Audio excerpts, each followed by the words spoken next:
Hello everybody, welcome back. Craig Peterson here, WGAN, online of course, craigpeterson.com.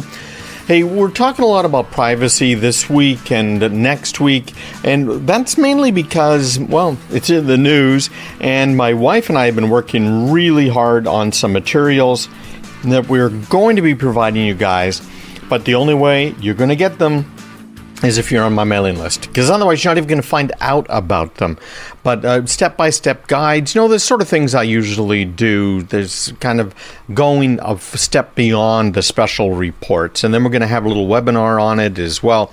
We're doing a whole bunch, because privacy is something that I think we're starting to take for granted. I'm the opposite of privacy. A lack of privacy is what we're starting to really expect, and I think that's a real problem. So when I saw this article this week in the New York Times by Kashmir Hill, I knew I had to share this with you. This is a brand new article, and it is very, very concerning to me for a number of reasons. It's about this guy. His name is Juan Tonthat. He is from Australia and moved up to Silicon Valley, and had been trying to do some sort of social type of an application, something that would, compete out there in the world, make him a few bucks and have some fun doing it. And so he released a couple of different social apps. He had one that put Donald Trump's yellow hair on your own photo.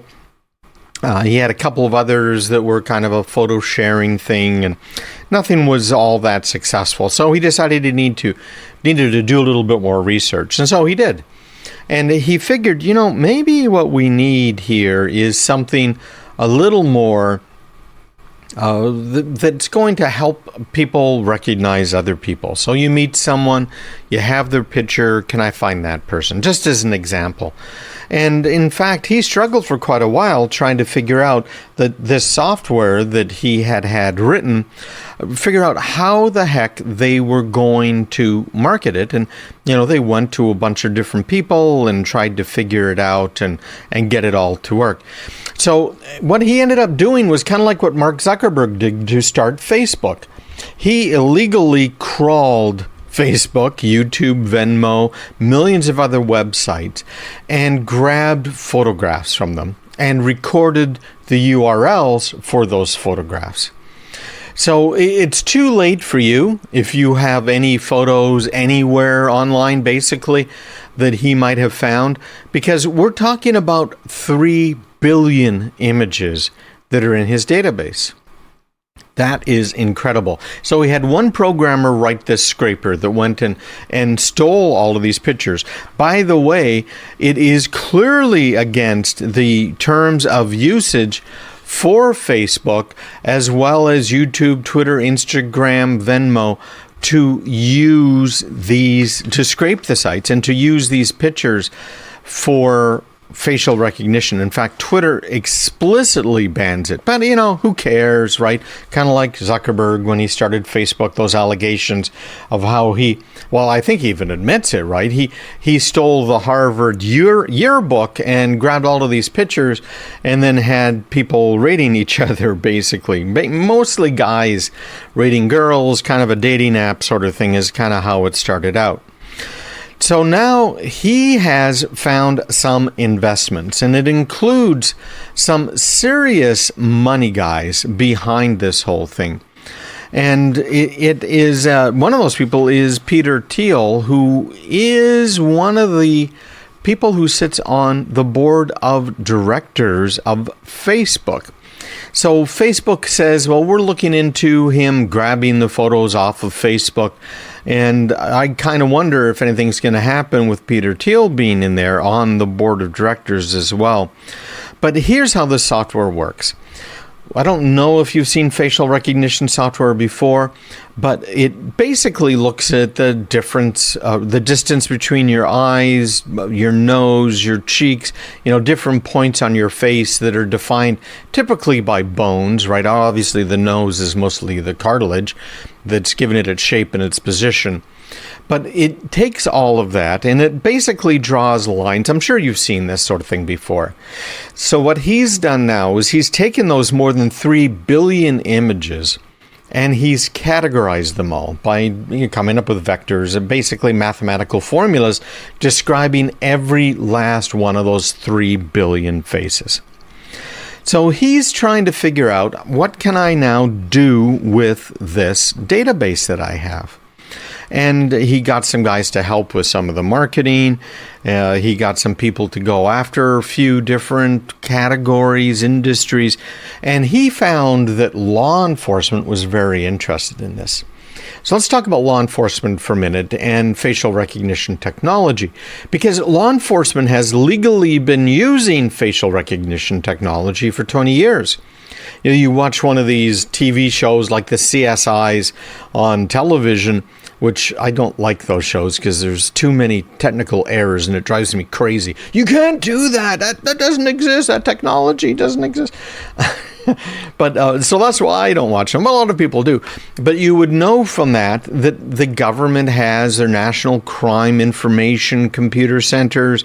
They've got databases of faces of people that have been arrested and people who are in prison, et cetera, et cetera.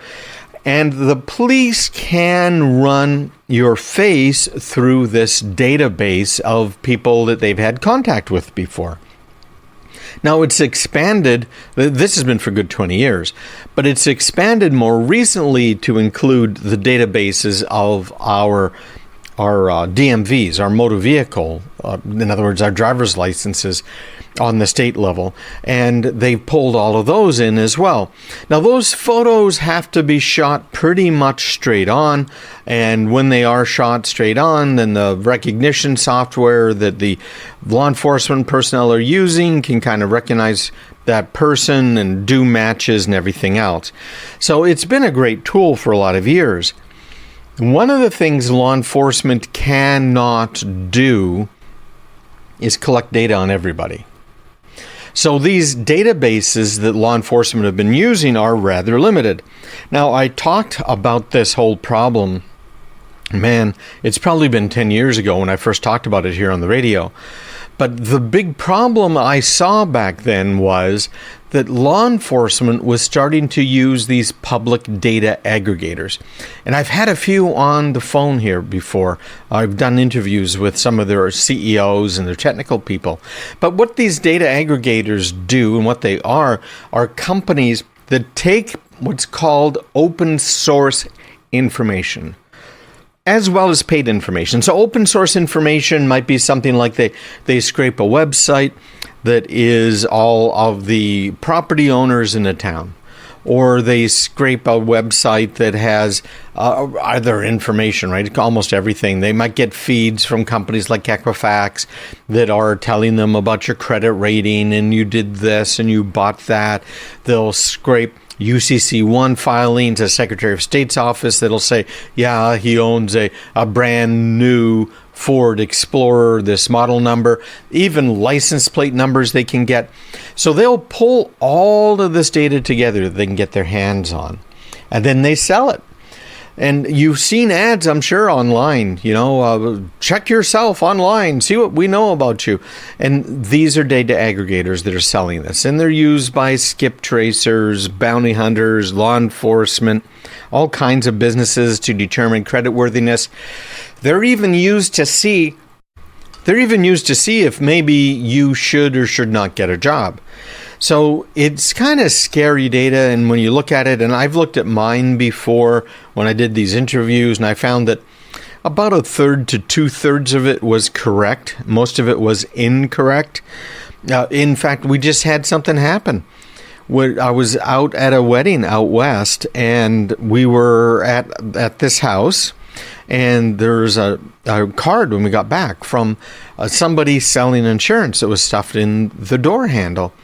And it had the name of a deceased relative on it. And we said, okay, well, she's deceased. Obviously, they're trying to sell insurance. I'm not going to do anything with this card. So the next day is when we had the knock at the door, and it was the insurance investigator. And she said that this relative had been involved in a fatal accident, car accident. and they were trying to track her down. Well, guess what? She had been deceased for at least 6 months before the fatal accident actually occurred. And some third party had used her identity to try and to try and hide who they were. And now this insurance investigator was trying to figure out what's going on. And so the insurance investigator had her suspicions as to what might be going on. And so she showed us all of the information she had gathered from these public information sources, these data brokers. And they put it all together and they showed it to her saying, yeah, you're being honest with me. Obviously, you got the death certificate, etc. And sure enough, what did they find? Well, yeah, she'd been dead. But when we looked at the details of the information that they had about the deceased relative, it was dramatically incorrect.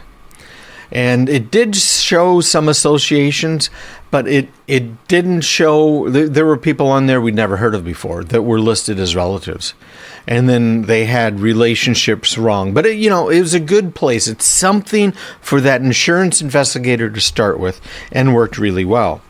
So the police started using these types of databases and the federal investigators as well, because they are not regulated like the law enforcement agencies are. So now we're starting to see law enforcement agencies, and according to this article in the New York Times, some 600 law enforcement agencies that are now using this technology from this company called Clearview.